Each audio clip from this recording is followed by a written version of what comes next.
இந்தியாவிலே பெண்கள் படிக்க வேண்டும் என்பதற்கான முதல் வித்தை இட்டவரே சாவித்ரிபாய் பூலே தான். சாவித்ரிபாய் பூலே தான் பெண்களுக்கான பள்ளிக்கூடத்தை முதலில் பூனால ஆரம்பிக்கிறாங்க. பள்ளிக்கூடம் எங்க இருக்குன்னா அவங்க வீடு இருக்கிற தெருவில் இருந்து பக்கத்து தெருவில் இருக்கு. புரியுதா நான் சொல்றது உங்களுக்கு? வீடு இந்த தெருவில் இருக்கு, பள்ளிக்கூடம் பக்கத்து தெரு. இந்த அம்மா தினம் பள்ளிக்கூடத்துக்கு போய் பாடம் சொல்லி கொடுத்துட்டு திரும்பி வருவாங்க. ஒவ்வொரு நாளும் காலையில் போகிற போது ஒரு பைய தோல்ல போட்டு போவாங்க. பெண்களை விட்டு பைய பிரிக்கவே முடியாதுங்க காலத்துக்கு. எனக்கெல்லாம் ஹேண்ட்பேக் அங்கே வச்சிருக்கேன் தவிர பக்கு பக்குங்குது. இப்போ உங்க மேல ஒன்றும் சொல்லலை, பொதுவாகவே நம்முடைய மனம் அப்படிப்பட்ட மனம். என்னென்ன இருக்கும் நம்ம ஹேண்ட்பேக்ல இருந்து நமக்கே தெரியாது. ஒரு அவசரத்துக்கு இருக்குன்னு 9 பின் இருக்கும் எல்லா பேக்லையும். கரெக்டா? கிடைச்சா கிடைக்கட்டும்னு ஒரு பொட்டு வச்சிருப்போம், ஒரு பவுடர் வச்சிருப்போம், பசிச்சா தின்னலான்னு 2 பிஸ்கட் வச்சிருப்போம், வலி வந்தா போட்டுக்கலான்னு 10 மாத்திரை இல்லாத மகளிர் ஹேண்ட்பேக் உலகத்திலே கிடையாது. ஆனா ஒரு அவசரத்துக்கு தேடினா எதுவும் கிடைக்கும்.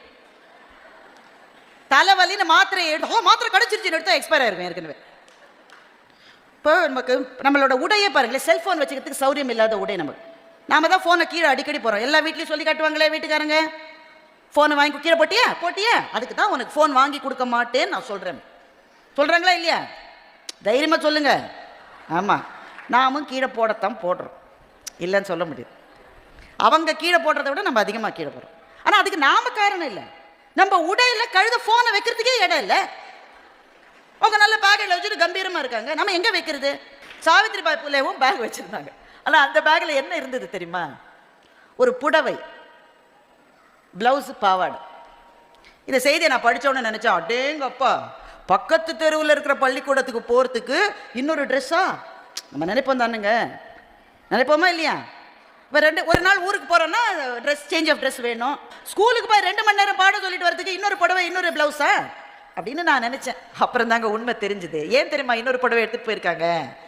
அவங்க போகும்போது வழி ஒரே தெரு தான், அந்த தெரு நடுவிலும் இருக்கிற ஒவ்வொரு வீட்லையும் இருக்கிற பெண்கள், ஆண்கள் எல்லாரும் பொம்பளை பிள்ளைகளுக்கு பாடம் சொல்லி மனசை கெடுக்கிறான்னு சாணியை கரைச்சி அவங்க மேலே ஊற்றிருக்காங்க.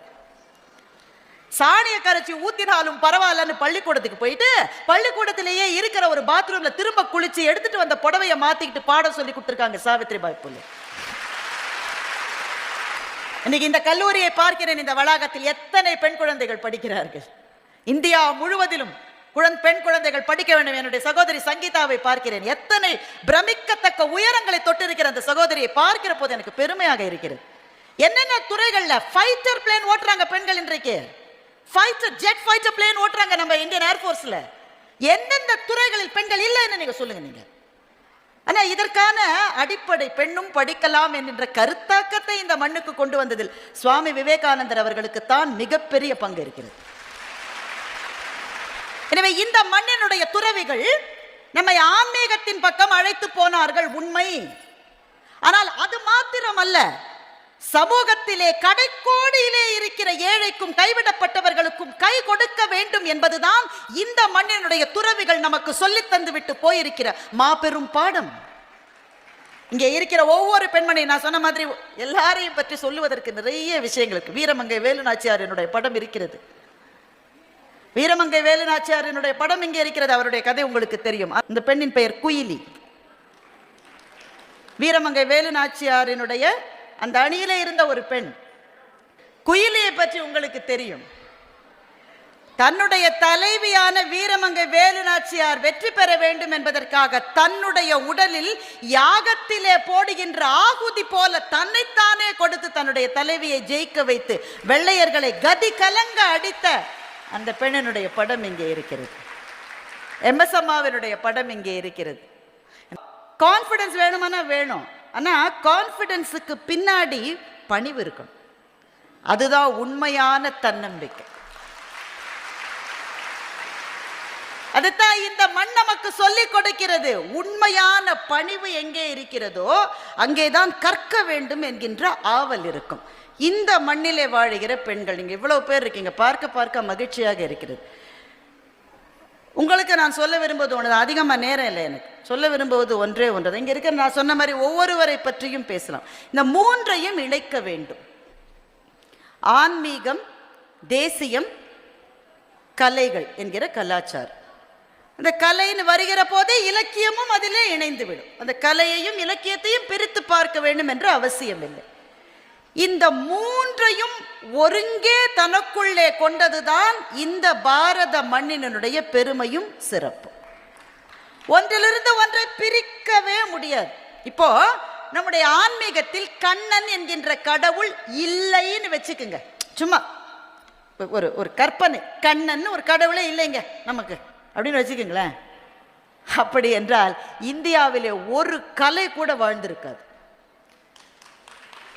ஒரு கலை, தமிழ் நிலத்திலே முருகன் என்கின்ற ஒரு கடவுள் ஒருவேளை இல்லைன்னு வச்சுக்கோங்களேன், இந்த கும்மி என்கின்ற வடிவமே வந்திருக்காது. ஆன்மீகமும் கலைகளும் ஒன்றிலிருந்து ஒன்று பிரிக்க முடியாதவை. ஏன்? இப்ப அனிருத்தோட பாட்டை கேட்டா எனக்கு புரியல, சொல்லவும் பயமா இருக்கு. அனிருத்தோட பாட்டு புரியலன்னா பூமர்னு என்ன சொல்லிடுறேன். பூமர் ஆண்டி, பூமர்னா என்னன்னு பல பேருக்கு தெரியாது, நல்லது அது, சின்ன பிள்ளைகளுக்கு தெரியும். நமக்கு அந்த பாட்டை கேட்ட ஒரு வார்த்தை விளங்கலையே அப்படின்னு நமக்கு தோணுது. ஆனால் வாயை விட்டு சொல்ல ரொம்ப நல்லா இருக்கும், பிரமாதம் தான் சொல்கிறேன், இல்லாட்டா என் பொண்ணு என்னை வீட்டில் சேர்க்க மாட்டேன். இப்போ அது நல்லா இருக்கானா நல்லா தாங்க இருக்கு, இல்லைன்னா சொல்ல முடியாது. வெஸ்டர்ன் மியூசிக் கேட்குறீங்க, நல்ல ரித்தம் இருக்கு, நல்ல பீட் இருக்கு, நல்லா இருக்கானா நல்லா தான் இருக்கு. ஆனால் அந்த இசைக்கும் நம்முடைய இசைக்கும் இருக்கிற ஒரு சின்ன வித்தியாசத்தை யோசிச்சு பார்த்தீங்களா? நம்முடைய இசையை கேட்கிற போது கண்ணிலிருந்து கலங்கி ஒரு துளி நீர் இறங்குகிறது. அது உலகத்தின் வேறு எந்த இசையிலும் இருக்க முடியாது. ஏனென்றால் இந்திய இசை என்பது பக்திக்காக மாத்திரமே படைக்கப்பட்டது. அப்ப பக்தியை மாத்திரம்தான் அதுல சொல்லணுமா? இல்ல, அதுல நீங்க காதல சொல்லலாம், அதுல நீங்க நட்பை சொல்லலாம், அதுல எதை வேணா சொல்லலாம். ஆனா எதை சொன்னாலும் அதை சப்ளிமேஷன் என்று சொல்லுவார்கள். எதை நீ காதலத்தான் சொல்ற, ஆண்டாளம்மாவோட காதல சொல்ல முடியுமா? அதை விட காதலை சொல்லணுமா? ஆனா அது மானுடர் மீது வைத்த காதல் அல்ல, அது பரம்பொருளின் மீது வைக்கப்பட்ட காதல் என்றால் அது புனிதப்பட்டு விடுகிறது. அதை தான் சப்ளிமேஷன் என்று சொல்லுவார்கள். ஒரு பூ கீழே கிடக்கிறதுங்க, நடக்கும்போது நம்ம மிதிச்சிட்டோம், பதறுவோமா? பதற மாட்டோம். பூனா கீழே விழும், நம்ம நடக்கும்போது மிதிப்போம், தாண்டி போயிடுவோம். ஆனா நம்முடைய வீட்டில் இருக்கிற அல்லது கோவிலில் இருக்கிற ஒரு விக்கிரகத்தின் மீது சாற்றப்பட்ட பூமாலையிலிருந்து ஒரு பூ விழுந்திருக்கிறது, தெரியாம கால் பட்ட பதறோம். ஏன் பதறோம்? ஐயோ அப்படின்னு பதறோம். ஏன்? ஏனென்றால் கடவுளுக்கு படைக்கப்பட்ட எதுவுமே புனிதமாகி விடுகிறது. அதுதான் இந்த மண்ணின் கலைகளினுடைய தாற்பயம். இந்த கலைகளோடு ஆன்மீகமும் கலந்திருப்பதுதான் இந்த மண்ணினுடைய சக்தி. இது ரெண்டும் கலந்ததுதான் நம்முடைய தேசத்தினுடைய மாபெரும் சக்தி. இல்லை, ஒவ்வொரு மொழியிலும் இதற்கு உதாரணங்கள் இருக்கிறது, ஒவ்வொரு பண்பாட்டிலும் இதற்கு உதாரணம் இருக்கிறது, ஒவ்வொரு கலாச்சாரத்திலும் இதற்கு உதாரணம் இருக்கிறது. அதை ஆண்கள் காப்பாற்ற வேண்டுமா, பெண்கள் காப்பாற்ற வேண்டுமா?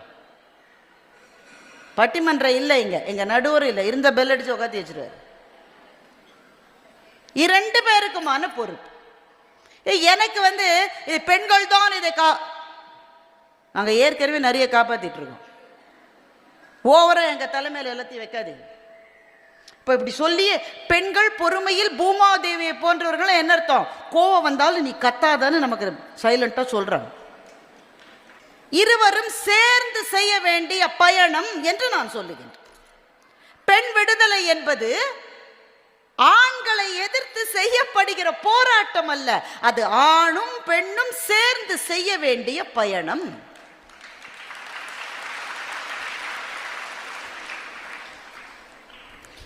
பெண் விடுதலை என்பதை பற்றின சரியான விழிப்புணர்வு வேணும்.